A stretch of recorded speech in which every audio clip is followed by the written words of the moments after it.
Hey gang, I'm always scouring the internet and talking to people about neat little tips and tricks to try out in the field, camping, doing survival training. And here was an interesting one I never heard of before. This is a coffee can, and what we got here is a poor man's lantern or stove. What I got in here is a roll of toilet paper that is sponged in there, if you guys can see that. And this is a coffee can, tin coffee can, or aluminum. And I poured in here a bottle of 91% alcohol, rubbing alcohol. And I tested this out last night, so we're going to see how long it lasted.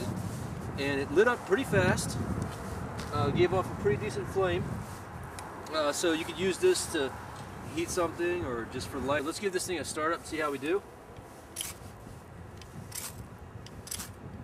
There we go. Lit pretty quickly. I don't know if you guys can see it.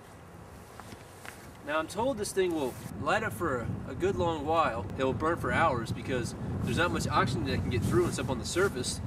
And the toilet paper is just letting the alcohol evaporate, and that's what's really lighting the fire, okay? Now the flame can get a little wild there, especially in the wind. One thing I did last night is just threw this top back over there. Now this plastic top, you're only be able to do it a couple times, but I killed the flame right away. Alright, and it melted. It melted enough, so when we put this top back over here, let's let it cool down first. We'll put that top back over here, we won't worry about the alcohol running out. So this is a cool little trick. Now one thing I could say is I could think of more uses for toilet paper out in the field than, than to burn. But you know, I think this can of coffee was $1. Bottle of rubbing alcohol was $1. So, you know, toilet paper I just went into the bathroom and grabbed. Toilet paper is relatively cheap. So for probably under $3, we got a pretty good lantern. I'm going to do a test burn on this one to see how long it lasts, so we can time it, and then we'll get that information out to you guys. But neat little tip and trick. If you guys have any tips and tricks of your own, let me know. Send me an email, and I'll try to put together and do a quick video on it. And we'll have this under our Survivor Techniques playlist. So this is from Sean from PA. So Sean, thanks a lot. Great tip. We'll give this a test run and see how long we can get it to burn for. About 20 minutes with our can. Still going pretty good. You guys can see we've got a nice orange flame. Alright, just touched the base of the can and we're not really getting any heat from it. I don't know if that's because we're outside, but so it's not too hot to handle, so that's pretty good. If you can see inside the top, the only black we're getting is on the can. The toilet paper actually right now is not even charring or changing any color at all, so we're probably just evaporating a lot of the rubbing alcohol. So this might be one of those things where you can just keep on applying rubbing alcohol to the same paper. The paper keeps on absorbing and acting as a wick.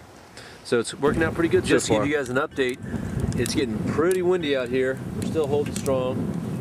We're starting to get some charring along the edges. We did get a blowout here. The wind is really kicking up. So, but I suspect we didn't run out of fuel. We just ran out of oxygen. Yep, here we go. Lift right back up. So that is something to keep in consideration. We might need a windbreak for this to be effective, but we're still looking good. Got some mild charring on the edges of the toilet paper. The center of it is still looking well. I can still feel the alcohol in there, so that it's still moist. Let's try to do a little windbreak around here someplace, maybe.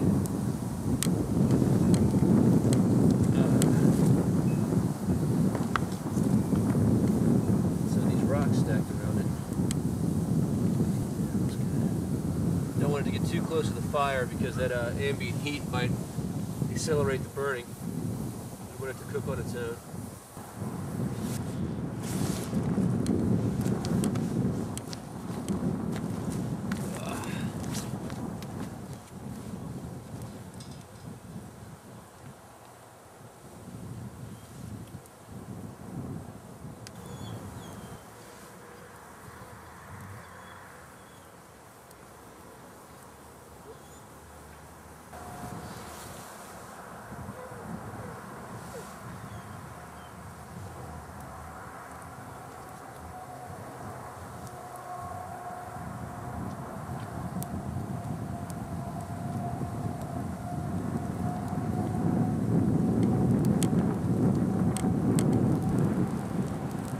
alcohol burns pretty clean. I'm gonna try to cook our sausages here. Definitely getting charred around the corners now.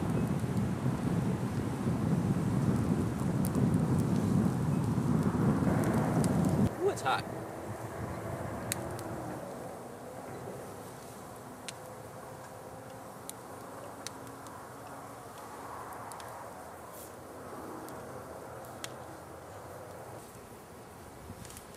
Definitely this would be great for heating coffee up.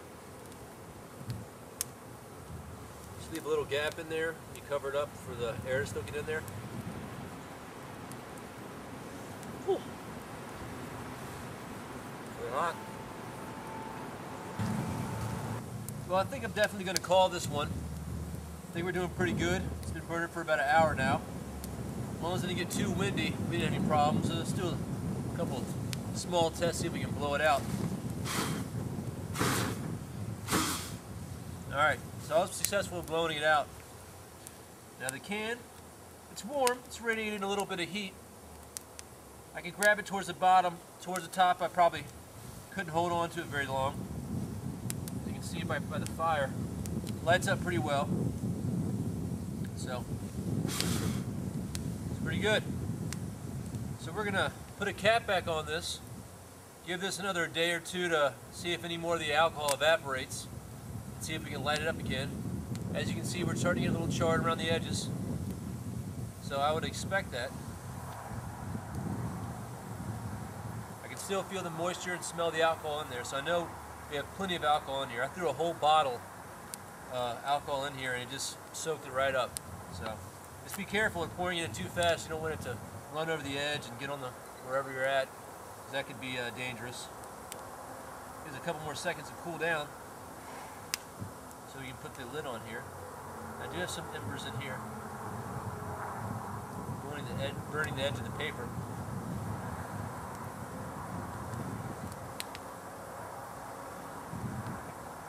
So I might be able to blow this back in there. So this might be something you want to keep an eye on.